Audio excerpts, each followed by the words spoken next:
What is going on, guys? MJ2005 Gundam here, and today I'm going to be reviewing the high-grade Gundam Lfrith Ur from Gundam The Witch from Mercury. A modified version of the pre-production Lfrith provided to the Dawn of Fold, it features newly manufactured armor and weapons that gears towards short sorties and boasts higher performance compared to standard mobile suits.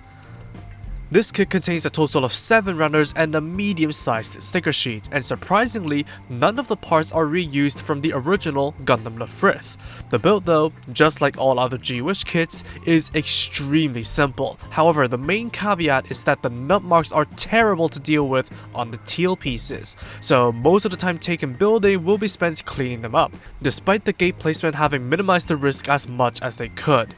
Based on the build alone, I believe anybody should be able to handle it fine enough. And just like all other kits in the series, the Lfrith Ur has the universal head, arms and backpack, and cross-compatible legs. Upon completion, and the distant cousin of the Raphael Gundam looks okay, but just like the joke implies, it feels just like a condensed version of the Raphael Dominions with different weapons inserted into G-Wish, which really doesn't do the design any favors for complete originality, especially when compared to the previous G-Wish Gundams like the Ariel and the Farak. Nevertheless, the chunky proportions are very well represented by the kit, and sticker use is limited to filling in the barrel of the phase array cannon and rear head camera, enhancing the eyes and forehead camera, and depicting the activated shell units, or the inactive one on the cannon with the black alternative. The color separated eyes and implemented shell unit details allows you to paint them in yourself or completely disregard the sticker sheet altogether, which would look something like this, barely missing any details to pick out while not looking too bad without the extra red accents. Part separation is also phenomenally used for the small details and gray sections, negating the needs for filling in recesses altogether, while not a single seam line can be found on the kit, well except for the backplate which opens up. However, you don't need to be an overly nitpicky knob like me to note that the colors are completely off. While it's not as bad as the product photos would suggest, it's still in a dark teal when it should have been more like a dark green copper. It's infuriating since the rest of the kit is spot on and the engineering used is mind-blowing for a high-grade kit. If you like the teal, then be my guest, but if anime accuracy is the aim, some work is definitely needed. For articulation, the neck is on a flexible L-shaped double ball-jointed head, not dissimilar to the original Lfrith. Likewise, the shoulder sockets connected frontwards provide swiveling along all axes, as well as a roll and rotation at the shoulder. The shoulder armor can lift up for the arm to raise up very far. There's a bicep swivel, single jointed elbow, and ball jointed wrist. There is plenty of range for ab crunches, as well as a full waist rotation. The side skirts can lift up, shift forwards and back on a hinge, as well as spin on their ball joints to move out of the way for great front to back kicks, as well as the full side splits.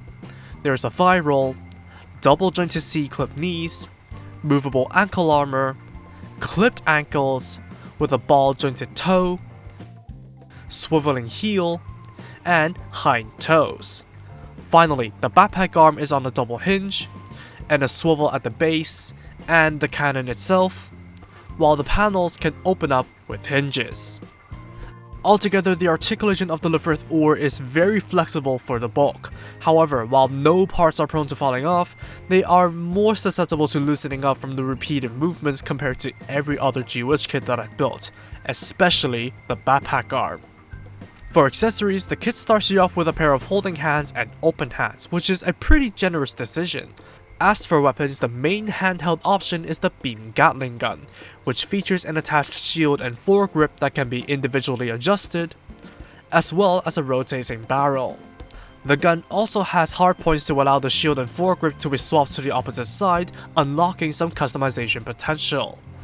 The main handle sandwiches into the holding hand for use, and it would be advised that the other hold onto the support grip to increase the stability, since the relatively loose shoulders struggle to handle the weapon and would only get worse from there. A set of beam sabers are stored underneath the shield piece, which can be plucked out for use with the included blue SB13 beams for standard melee use. Finally, the phased array cannon can open up to fire a powerful beam, perform intuitive wide-range attacks, on top of other functions unlocked with a higher permit score. What they are remains unknown at the time of this video. You can also take advantage of the 3mm hardpoints on the back and forearms if you want to give the kit extra attachments for your own custom build.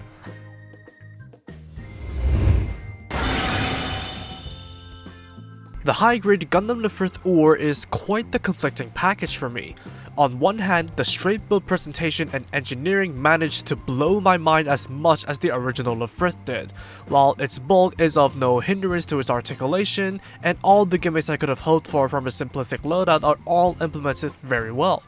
On the other hand, it comes off as a bit disappointing to know that it can go floppy way easier than its predecessors when it is succeeding a series of consistently sturdy model kits, and unless you address that by thickening the joints with glue or top coat, it would be a constant bother. And that is honestly a bit of a shame, since apart from the inaccurate colors, I genuinely have put this kit up as one of my favorite high-grade G-Witch kits based on the engineering alone had it not been for the flimsy structure. As it is, however, I'd honestly just say, suit yourself, especially as an independent kit. And that's all for me. Thank you for watching, drop a like and comment if you did enjoy the video, subscribe for more content like this, and feel free to follow me on social media with the links down below. That said, take it easy, stay safe, and I'll see you all in the next video. Peace out, guys. Bye bye.